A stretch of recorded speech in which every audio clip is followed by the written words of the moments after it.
I just had a question on foreclosure, what type of tricks to use on the bank or the lawyer and the judges for a process that I'm into right now in New Mexico. Tricks? What do you mean tricks? Well, I consider it magic, but I'll call it tricks or magic, whatever you want.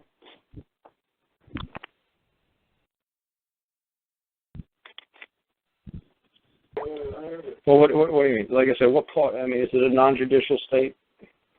We're a judicial state, so they filed a complaint against us, or the lawyers. J.P. Morgan Chase is the servicer to the mortgage, which is owned by Freddie Mac. J.P. Morgan Chase is the one that's filing the complaint against us. Okay. You want to see, I guess, a simple trick, you just say, what debt? The mortgage is paid. What are you talking about?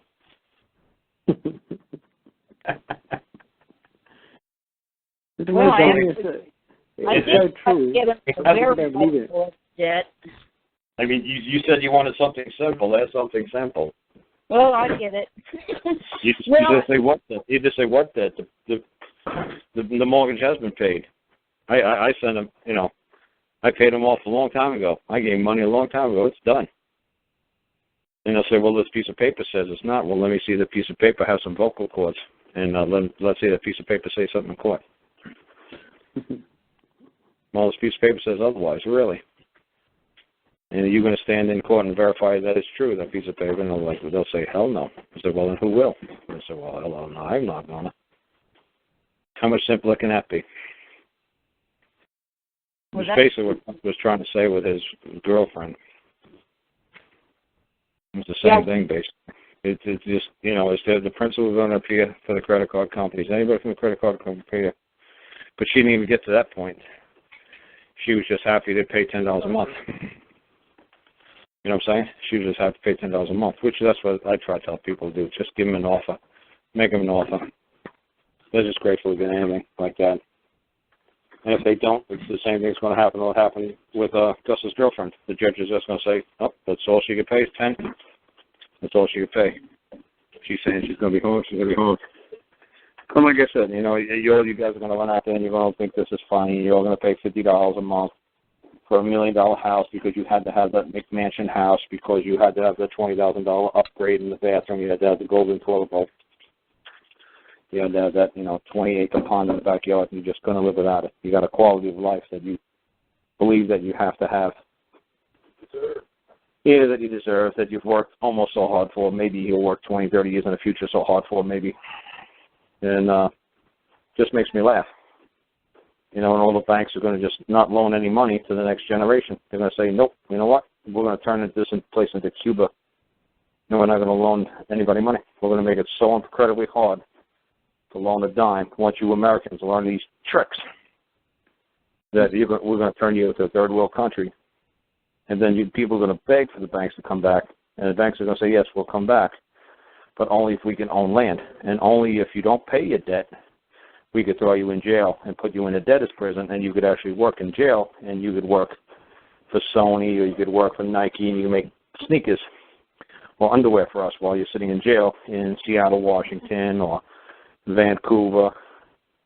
So like I said, yeah, it's cool to teach you guys all these tricks, because that's what the corporations want me to do, teach you tricks. So that way you people totally lose your banking ability and lose your ability to have any kind of commerce or money, because they're going to leave. Because America, honestly, is a little tiny country, because they're taking all the industrial base out of here and they're bringing it over to India and China. And they're got another whole continent called Africa that they haven't even started with billions of people. They don't need us. We're just being left behind. They're just totally going to ignore us. The world's going to be equal. There's going to be equality. Yeah, we're going to drop down to the third world level, just like everybody else. So yeah, there's tricks. Sure, there's lots of tricks. And once everybody learns these tricks, it's going to be lots of fun. Just watching us turn into a third world country, because nobody wants to be honorable and pay off their debt. Everybody's going to do these $10 a week tricks, or $2 a week tricks. Lots of tricks, lots of fun. How to be dishonorable, how to trick people. Fun to start tricking the banks. And I don't think the banks did anything Wrong to begin with. I've never took a mortgage out in my life. I've never had a credit card in my life. Why? Because I know I can't handle it. I know I try a trick and get out of pain. So, like I said, I'm kind of one of those interesting kind of guys. Yeah, do I know a trick? Yeah. Show people tricks? Yeah, sure. Now it's up to you. Are you going to do the trick or not? Are you going to act responsible, or are you just going to do the trick? Or are you just going to say, you know what, I can't pay this debt. I guess I might as well just move out, go move back in with my mama or whatever it takes and come back and try it again. But I'm not going to, play no tricks. So like I said, I don't know how many times I have to say this to people. Because, Bali, you've heard me say this a million times, haven't you? Yeah. Yeah. It's almost like those two words, it almost sounds like a joke when some people hear it for the first time. But once you follow it through and you understand what it is, you just can't stop laughing. You think, my God, those two words, what debt? Right. But like I said, I know this, and I know this is a big joke, and I've known this my whole life because my mom works for the IRS. My uncle's president of a bank now. He runs collections for Visa. He's a vice president over there. I know this, but I'm still not going to destroy the system that took, just to create. I'm not going to destroy it. I don't wish to destroy it. So I kind of feel bad trying to tell you people how to do these things. Should I really tell you people? Because you people are just going to be dishonorable, and you're just going to laugh and just, totally destroy the next generations, your children's future. You couldn't care less, as long as you get what you want now. And pay $10 on a credit card debt that's worth $4,000, $5,000. You ain't going to care. It takes 25,000 years to pay it off. You ain't going to care. And like I said, then the banks are just going to leave, just like they left Cuba. They might come back when Castro dies. They might come back. And Castro had a good belief. It's like, no, I'm not going to let my citizens pay usury fees. I'm not going to let my citizens be taken over by banks and lose their houses and lose their land and lose all their stuff. So the banks are like, okay, fine. You know what? We'll just leave and see what kind of third world country you turn into, Cuba. And Cuba found out fast. They're still driving around 53, 54 Chevys because they ain't got no money. So, yeah, sure, you want your kids to have donkeys pull their cars around in London? Well, go for it. I don't. That's why I said, I want to save up my money and do it the right way. If I had to get a mortgage, I'd want to make sure I put a hell of a down payment on it, that I paid 50, 60, 70% of it off before I even think about something ridiculous, like no money down. And then complain the next week when I can't pay it, and then they take it away from me. But I never put no money, I never put nothing down. And then people are going to cry and scream saying, oh, look at the banks. They didn't create any money. No, they had private investors front the money or create the banking system that we all participate in. So if you're a member of their society, you're a member of their club, you willingly joined, well, then you should do the honorable thing. If you're joined the army, you should do the honorable thing. You joined the banking system by being a mortgager, then do the honorable thing and be a mortgager or be a debtor. Do the honorable thing. What's the problem? And like I said, my mom did it for years. She just knew that she was going to fall behind in her bills, and she'd just say, look, I'll catch up with my bills in February, March. This IRS work is seasonal. Now it might be a full-time job, but when I was a kid, it was seasonal. They only needed her really from the first of the year until about, July. And then the rest of the year, she either had to find another job or just say, you know what, we're going to have to tighten our belts and wait to get another paycheck. Oh, well. But she never not paid back every damn dime she owed. And it wasn't over 57 years. It was when she told them she would. She'd catch up to it in 6 months or a year. She'd be back on her feet and she'd be good to go. And they work with her. Because the people in the bank, they're just like you and me. They're just like, okay, what's your problem? That's your problem? Just like if your friend borrows money or your family borrows money, it's like, I wanted to pay it back, but you know what? Something happened. What happened? This happened. Okay. Okay, that happened. Okay, fine. We'll forgive you, and you come back and pay us when you can. Nobody here is going to go hungry. Okay, pay us when you can. We'll take you on your good faith that you'll do the right thing. And that's what, like I said, my mom and uncle told me since I was a kid. This is all based on faith, good faith, that everybody believes to do the right thing or the economy is going to collapse. So we're either all going to behave or we're all going to run out like billions of people did in the early 2000s and bought all these houses with no money down. And everybody's like, well, gee, you know what? Those evil bankers, it's like, what, those evil bankers made you buy a house with no money down? Did that make sense? Yeah, that makes sense to anybody, that they could buy something for nothing? That's ridiculous. It's the most ridiculous thing I've ever heard. No money down. Well, then there's nothing of value you put there? No. And then when they take it away from you next week, you're going to cry? Well, yeah, they shouldn't have taken it away from me. That's my house. How's it your house? You got no money down. But like I said, it was funny with my buddy Jimmy. You know, the bank tried to sell his house this week, so I went down to the auction to see and how much they wanted. And so I just laughed when the bank wanted $75,000 as an opening bid. I just laughed.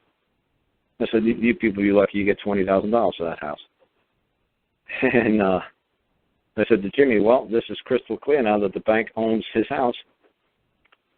I said, because you can't sell something that you don't own, right? He's like, yep. I said, okay, well, now send them a bill. Send the bank a bill every month for the upkeep of their house, for keeping the lights on, keeping the security guard in there called you and your wife, keeping the lawn mowed, you know, keeping the windows clean. Send them a bill for all the maintenance work you're doing. And then see next time if the bank will do it. See, because he tried to do refinancing his mortgage. I mean, we actually tried to do the honorable thing. You know, I said, Jimmy, can you afford $300 a month? The house ain't worth that much. $300 a month is plenty. You know, just to get back on your feet. That's an honorable amount of money. So he was a little hesitant about it. He was like, well, how about $100? I said, stop. You can't live no place for $100 a month. You know it. I said, stop being silly. I said, on $300 sounds fair. To get back on your feet, just say $300 and see what they do. And they basically just blew them off, you know. So I said, fine. You know, they're supposed to work with you, Jimmy. They said, well, they didn't want to. I said, okay, they didn't want to. Now we're going to work with them in a different way. They own your house, right? Yes, they say they own it. Correct. They were trying to sell it yesterday. Correct. So you can't sell something that you don't own, can they? No. Good. So send them the bill for the upkeep. Just like if you put a horse on somebody's property, for the upkeep of the horse, they got to feed him, they got to groom, they got to shoe him. You know, you need a farrier down there. You need a veterinarian down there every now and then. Send him the bill for leaving that horse on your land. So send him a bill for leaving that house on your land. And then see if they're willing to work with you. Then see if they're willing to take $300 a month. And I bet you they'll be a lot more receptive when you say, fine, you own this place, fine, and you're going to pay for me to do the upkeep. You know, then now I'll just be your steward. Now I'll just be your maid. Now I'll just be your butler. Now I'll just be the house's, property manager. Now I'll just be the house's, electrician and plumber. But I want people to work with the banks, and I want the banks to work with the people and stop being slick. The banks are being slick by trying to say, well, sorry about that, like they took all this information. You know, he made like $50,000 last year. I mean, that's plenty of money that they should have said, well, that's enough money. You know, we'll work with him somehow. He sent him his tax returns. His tax returns show that he made $52,000. So, I mean, he did the, tax thing, and they should have definitely worked with him. The house would be lucky if that house is worth $50,000-$60,000. Lucky. It's a mobile home. It's like 20 years old. On 2 acres of land, even if the acre's with $5,000 an acre, it's not worth anything. So for them to say, no, we can't work with you, what do you mean you can't work with him? This is ridiculous. Of course you work with him. Nobody who lives around here is going to spend $75,000 for that. Maybe you people live in Beverly Hills, but I'm telling you, man, where we live over here, nobody's got $75,000 cash to buy this thing. It ain't going to happen. So, like I said, we'll just work a new proposal with the bank. Now we're going to offer them. See, now we have absolute proof that you were trying to sell the house. You can only sell something which you own. Okay, so now if you own it, you're going to have to pay maintenance fees. Here's the bill. And send them a bill. And say, now you're going to either pay the bill, we're going to drag your ass in court to pay the bill, or you're going to work with us honorably work with us on a loan modification now. You're not going to play this silly, they did a loan modification review, And I think they did the loan modification review in like 4 or 5 hours. They called him back and they said he didn't qualify. I said, man, that's about the quickest rejection thing I ever heard in my life. And they're like, no, we're going on with the sale, you know, at the end of the week. I was like, okay. So like I said, I went down there to try to help bid on the house if there was a legitimate number that they were throwing out there. But when the auctioneer said $75,000, I just laughed. I said, Jimmy, you ain't going nowhere no time soon. There ain't nobody in their right mind that's ever going to pay $75,000 for that place. So he felt a lot better. And I said, good. Now the bank didn't want to work with us. They acted dishonorably. Well, I'm not saying we're going to act dishonorably, but now we're going to play a different game too. We're going to play you're the owner and I'm the slave, and you're the owner and, you know, I'm just a squatter. Fine. Well, I'll play that I'm the security guard. So that's the kind of game that I think is pretty cool.